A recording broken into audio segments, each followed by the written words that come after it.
Hello friends, discrete mathematics के lecture number 34 में आपका स्वागत है। इस लेक्चर में हम लोग डिस्कशन करने जा रहे हैं रेकरेंस रिलेशन संबंधित प्रॉब्लम। और हमारा प्रॉब्लम ऑलरेडी गिवन है। ये है हमारा प्रॉब्लम। ये कहता है कि ये रेकरेंस रिलेशन इक्वेशन है A R minus 3ar-1 plus 3ar-2 minus ar-3 equal to 0। ये जो इक्वेशन है ये एक्चुअली हमको बताता क्या है, हमको ये समझने की ज़रूरत है। और इस प्रॉब्लम को अंडरस्टैंड करने के लिए सबसे पहले हमें क्या निकालना पड़ेगा, हम ये जानने की कोशिश करेंगे किस ऑर्डर का है। तो ऑर्डर निकालने में कोई ज़्यादा दिक्कत नहीं है। हम जानते हैं कि r और r-3 सबसे लोएस्ट इक्वेशन है। आप इसको r-r+3 कर दें, मतलब ये थर्ड ऑर्डर का इक्वेशन है। और थर्ड ऑर्डर का इक्वेशन है तो इसका ऑक्सिलरी अगर इक्वेशन हम बनाए तो ऑक्सिलरी इक्वेशन क्या होगा, हम ऐसा लिख सकते हैं एम क्यू, क्योंकि थर्ड ऑर्डर का है, M Q minus 3m² plus 3m minus 1 equal to 0। Homogeneous equation या ऑक्सिलरी इक्वेशन जो होगा वो यही होगा, इसी फॉर्म में लिखा हुआ है। और होमोजीनियस इक्वेशन तो है ही, क्योंकि यहाँ पर हमने 0 ले रखा है। अब ज़रा इस इक्वेशन का सॉल्यूशन ढूंढने की कोशिश करेंगे। सबसे पहले कैरेक्टरिस्टिक रूट निकालना होगा हमको, जैसा पिछले लेक्चर में हम लोगों ने किया था। तो कैरेक्टरिस्टिक रूट अगर निकालना हो तो इसको कैसे निकालेंगे, अगर हम कहें तो ऐसा हम कर सकते हैं, इसको और सिंप्लीफाई करें, x² minus 2m² plus 2m plus m minus 1।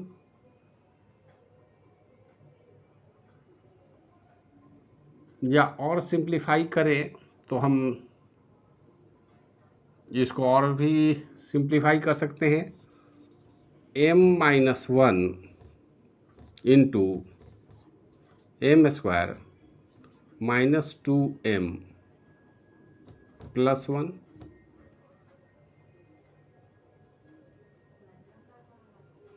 अगर ऐसा हम लिख सकते हैं तो इसको हम ऐसा भी लिख सकते हैं, m-1 का होल क्यूब इक्वल टू 0। इसका मतलब है कि इसका characteristic root m equal to 1 होगा। अगर तीन इक्वेशन निकालें तो तीनों में ही 1 होगा।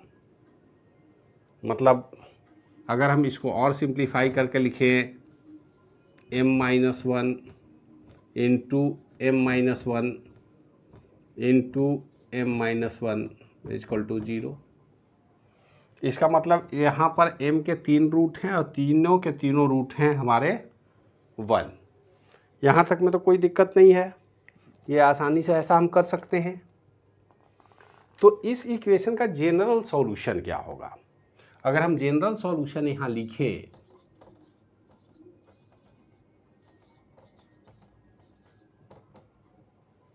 तो जनरल सॉल्यूशन जनरली कैसे लिखते हैं ये हमको पहले से पता है कि ये r equal to C r लिखें, कांस्टेंट है C1 plus C2r plus C3r² और इंटू m² r, यही हम लिख सकते हैं। तो इस इक्वेशन में ये जो फॉर्मूलेशन है, ये जो फॉर्मूला है, इसी को इम्प्लीमेंट करेंगे तो यहाँ पर अगर हम देखें तो m का वैल्यू हमारा क्या मिल रहा है, 1 1 1 मिल रहा है। इसका मतलब इस वैल्यू में अगर हम m की जगह पर 1 कर दें तो 1 2 पावर और होगा। और हम अच्छी तरह से जानते हैं कि 1 का पावर कुछ भी हो, 0 टू इनफाइनाइट, उसका कोई मतलब नहीं है, 1 ही होता है। तो हम अपने जनरल इक्वेशन से इसको हटा रहे हैं, चूंकि हमारा कैरेक्टरिस्टिक रूट 1 है। अगर नहीं होता तो फिर m टू पावर r हम लिखते, लेकिन m का वैल्यू ही 1 है तो 1 टू पावर कुछ भी लिखे कोई फर्क नहीं पड़ता। तो हम इस तरह से हमारा एक जनरल सॉल्यूशन मिलेगा। फॉर्म तो यही होना चाहिए। अब जरा सा देखिए कि हमारे पास जो गिवन वैल्यू है उसके आधार पर इस इक्वेशन को कैसे आगे बढ़ाएं। तो ये जो गिवन वैल्यू है, इसमें सबसे पहले हम पुट करें, हमारा इक्वेशन है a0 = 1।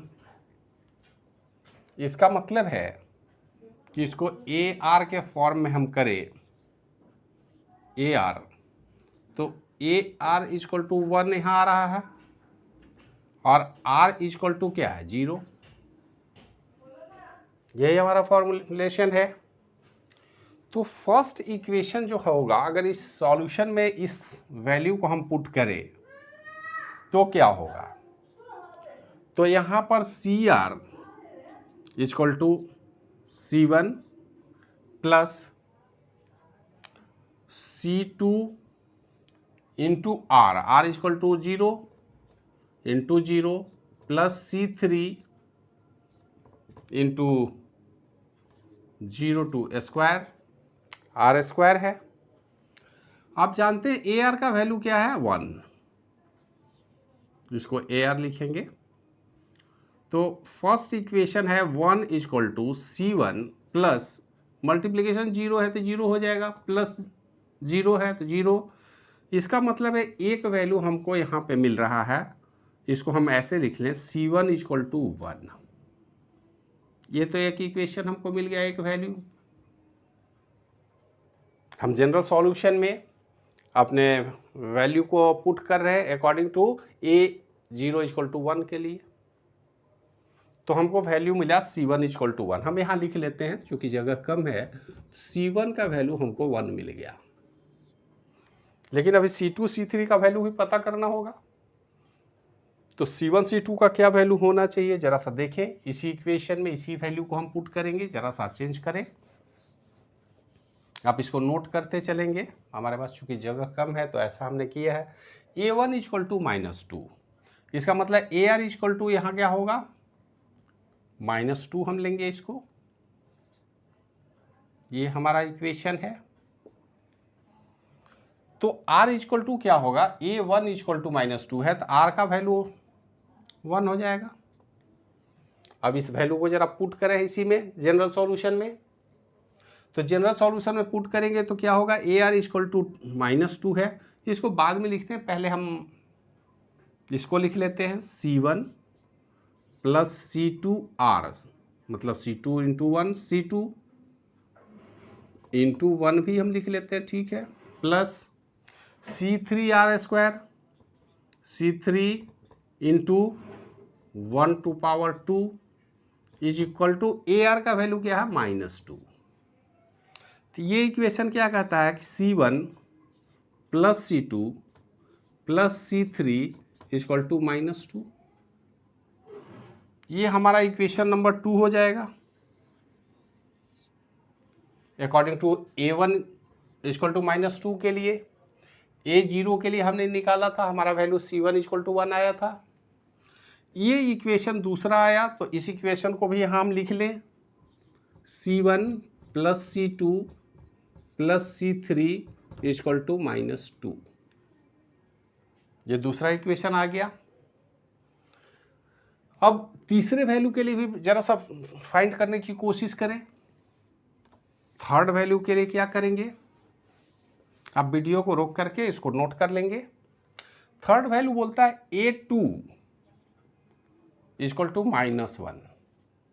अब जरा देखिए, AR के फॉर्म में अगर हम लिखें तो AR का वैल्यू क्या होगा, -1, और यहाँ पर R का वैल्यू क्या है, 2। तो R का वैल्यू यहाँ पर क्या हो जाएगा, 2 होगा। अब इसी जनरल सॉल्यूशन में हम इस वैल्यू के लिए पुट कर रहे हैं इक्वेशन, तो क्या होगा C1 plus C2 into R means 2 plus C3 into R means, इसको ऐसे लिख लेते हैं, into 2 to power 2, R square है, R का वैल्यू 2 है, इज इक्वल टू क्या है -1। अब जरा गौर से देखिए, इसको सिंप्लीफाई करके C1 प्लस C2 या 2C2 प्लस 2 2 जा 4, 4C3 इक्वल टू -1। ये हमारा एक तीसरा इक्वेशन मिल गया। इस इक्वेशन को भी यहीं लिख लेते हैं, C1 plus 2C2 plus 4C3 equal to -1। तो ये जो 3 गिवन वैल्यू है उसके करस्पॉन्डिंग से जनरल सॉल्यूशन निकालने की कोशिश की हमने, और एक इक्वेशन में हमको C1 इक्वल टू 1 तो मिला, लेकिन C2 C3 का वैल्यू अभी नहीं पता है। इसका मतलब है कि इसी प्रॉब्लम को अब थोड़ा सा C1 और C2 का वैल्यू हम पता करने की कोशिश करें। तो C1 और C2 पता करने के लिए इन दोनों इक्वेशन पर हम जरा काम करें।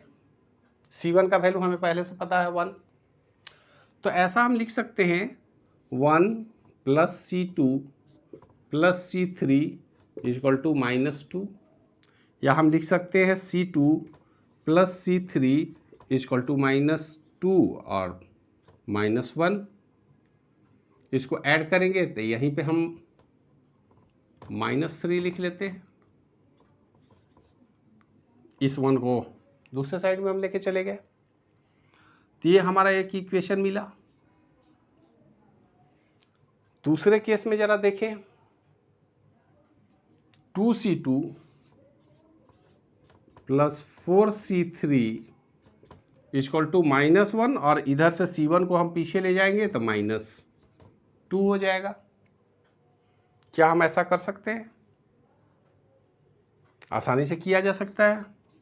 इस इक्वेशन में C1 का वैल्यू 1 पुट करते हुए हम इस 1 को पीछे की ओर ले गए, मतलब C1 plus C2 plus C1 को पीछे ले गए तो -2 से -3 हो गया, -1 से -2 हो गया, 1 हमने ऐड कर दिया, साइन तो चेंज हो ही जाएगा। तो इसका मतलब है कि अब हमारे पास 2 स्पेसिफिक इक्वेशन उपलब्ध है जिसके आधार पर हम C2 और C3 का वैल्यू निकाल सकते हैं। कैसे निकालेंगे जरा देख लीजिए। अब इस इक्वेशन को निकालने के लिए ऐसा करते हैं, इसमें हम 2 से मल्टीप्लाई कर लेते हैं। इस इक्वेशन में क्या होगा, 2C2 plus 2C3 equal to -6, और नीचे का इक्वेशन एज इट इज होगा 2C2 plus 4C3 equal to -2। इसको जरा सब्ट्रैक्ट कर दें आप, माइनस, ये माइनस है तो प्लस हो जाएगा, ये हमारा क्रॉस हो जाएगा। यहाँ पर क्या होगा, -2C3 इक्वल टू -6 प्लस 2 -4। इसका मतलब है कि C3 equal to -4 by -2 equal to 2। तो इस इक्वेशन से हम एक बात और मिल गया हमको, C2 का वैल्यू आया 2। ये दूसरा इक्वेशन हम लिख रहे हैं। अगर C1 और C2 का वैल्यू निकल जाए तो C3 का वैल्यू तो निकालना आसान हो जाएगा। हम इसी इक्वेशन में अगर लगा दें, इस इक्वेशन को यहीं पे लिख लें, इसको ज़रा फिर से मिटा लें हम थोड़ा, तो आसानी से पता लगा सकते हैं। किसी एक इक्वेशन में डाल करके C3 का वैल्यू हमें पता करना है। हमारे पास इक्वेशन है C1 plus C2 plus C3 equal to -2। C1 का वैल्यू है 1 प्लस C2 का वैल्यू है 2 और प्लस C3 इक्वल टू -2, मतलब 3 प्लस C2 इक्वल टू -2। तो C3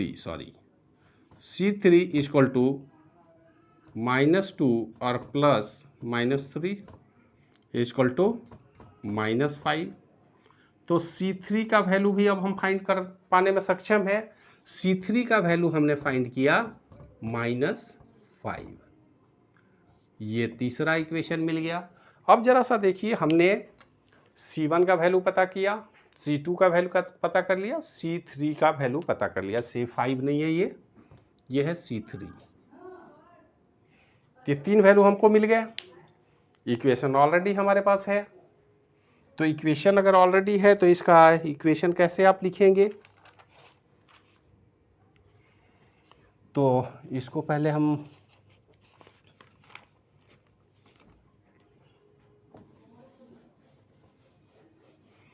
अब अगर हमारे पास C1, C2, C3 के वैल्यू मिल गए हैं तो अब इक्वेशन तो ऑलरेडी जनरल इक्वेशन का फॉर्मेट है ही। जनरल इक्वेशन हमारा क्या होगा? ये AR equal to C1, C2 and C3। तो C1 में तो कुछ करना नहीं है। C1 का वैल्यू है क्या भाई? C1 का वैल्यू है 1 और प्लस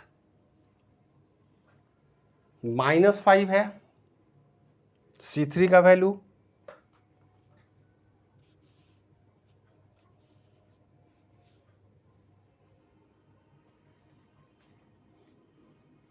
तो 1 plus -5 R plus 2R square. यही हमारा जनरल इक्वेशन आ रहा है। तो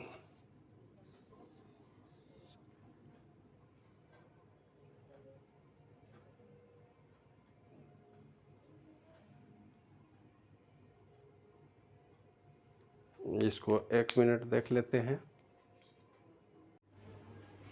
इसमें थोड़ा सा वैल्यू हमने चेंज किया। पहला इक्वेशन हमने C2 को क्रॉस करके बनाया था, ये -5 होगा और ये वैल्यू है हमारा 2। देखिए यहाँ पर थोड़ा सा सुधार कर लेंगे।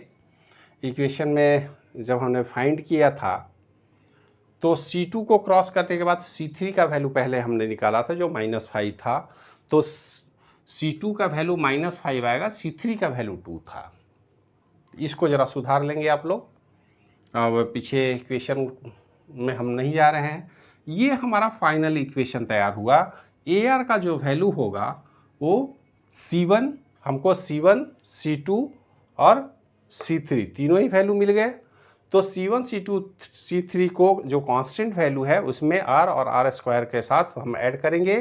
तो ये सीक्वेंस का हमारा एक्चुअल जनरल सॉल्यूशन मिला। और इस पर्टिकुलर प्रॉब्लम का हमारा हाइपोथेटिकल जो सॉल्यूशन है वो यही है कि AR equal to 1 - 5R plus 2R square. तो ये हमारा आंसर हो जाता है। इसमें थोड़ी सी गड़बड़ी हो गई है, उसको आप ज़रूर सुधार लेंगे कि जो वैल्यू हमने निकाला था तो C2 का वैल्यू -5 होगा और C3 का वैल्यू 2 होगा। जो पिछले इक्वेशन में हमने बनाया था, गलती से हमने C3 की जगह C2 कर दिया और C2 की जगह C3 किया था, लेकिन ये वैल्यू हमारा एग्जैक्ट है। C1 का वैल्यू 1, C2 का वैल्यू -5 और C3 का वैल्यू 2। तो इस तरह से ये हमारा जनरल सॉल्यूशन बनता है जो आप आसानी से बना पाएंगे। इस प्रॉब्लम में हमने क्या किया, हम सबसे पहले प्रॉब्लम को एनालाइज किया। हमने पाया कि ये थर्ड ऑर्डर का प्रॉब्लम है। तो थर्ड ऑर्डर प्रॉब्लम में जो इक्वेशन हम डिराइव करेंगे, ऑक्सिलरी इक्वेशन जो बनेगा वो MQ होगा, MQ माइनस, अब वैल्यू हमारे पास कांस्टेंट ऑलरेडी दिया हुआ था 3m स्क्वायर प्लस 3m और -1 इक्वल टू 0। ये हमारा जनरल इक्वेशन हो गया। और इस जनरल इक्वेशन का सॉल्यूशन जब लिखना होगा तो सबसे पहले हमें ये देखना पड़ेगा कि इस ऑक्सिलरी इक्वेशन का कैरेक्टरिस्टिक रूट क्या है। तो कैरेक्टरिस्टिक रूट फाइंड करने के बाद हमने पाया कि इसके 3 रूट हैं, तीनों 1 हैं। मतलब ये रियल है, इसके रूट रियल हैं और इसके साथ साथ तीनों इक्वल हैं। तो दूसरा जो इक्वेशन सॉल्यूशन बनाने का फॉर्मूला ऑलरेडी हम पढ़े थे पहले, तो इसी को इम्प्लीमेंट कर देंगे। अगर इक्वल रियल और इक्वल रूट हो तो हमारा equation A R equal C1 plus C2R plus C3R square होता है। लेकिन C1 C2 C3 का वैल्यू हमें नहीं पता, जो कांस्टेंट वैल्यू क्या है। तो इसको इसी सॉल्यूशन को अलग अलग वैल्यू के लिए हमने A0 के लिए फाइंड किया, A1 के लिए फाइंड किया, A2 के लिए फाइंड किया। तो फाइनली हमको C1 का वैल्यू मिलता है 1, C2 का वैल्यू मिलता है -5 और C3 का वैल्यू मिलता है 2। तो ये अब हमारा कांस्टेंट वैल्यू को हम पुट कर देंगे अपने इक्वेशन में। तो ए आर इक्वल टू क्या होगा, 1 C1 plus C2R plus C3R square, यही तो ये कह रहा है। तो ये हमारा इस इक्वेशन का जनरल सॉल्यूशन हुआ, जिसको आप आसानी से कर पाएंगे और कर सकते हैं। तो इस तरह से हर स्टेप को फाइंड करें। पहले आप इक्वेशन को देखेंगे, क्या कंडीशन दिया हुआ है, कंडीशन सीक्वेंस के कंडीशन को देखेंगे, और उसके बाद सबसे पहले ऑर्डर पता करेंगे, उसका कैरेक्टरिस्टिक रूट फाइंड करेंगे। कैरेक्टरिस्टिक रूट अगर रियल है, अनइक्वल है, तो उसके लिए अलग इक्वेशन है। अगर रियल और इक्वल हो तो इसके लिए ये इक्वेशन है, जनरल सॉल्यूशन होगा। अब इस सॉल्यूशन में चूंकि हमारे पास C1 C2 C3 का वैल्यू नहीं है, तो हम इसके आधार पर पता करेंगे। और कैसे पता करेंगे अभी हमने करके देखा है, इसी तरह से आप पता कर लेंगे। और फाइनल इक्वेशन इस तरह से आप कांस्टेंट वैल्यू के साथ लिखेंगे, जो आपका जनरल सॉल्यूशन आंसर होगा। तो इस वीडियो में इतना ही, मिलते हैं नेक्स्ट वीडियो में, तब तक के लिए धन्यवाद।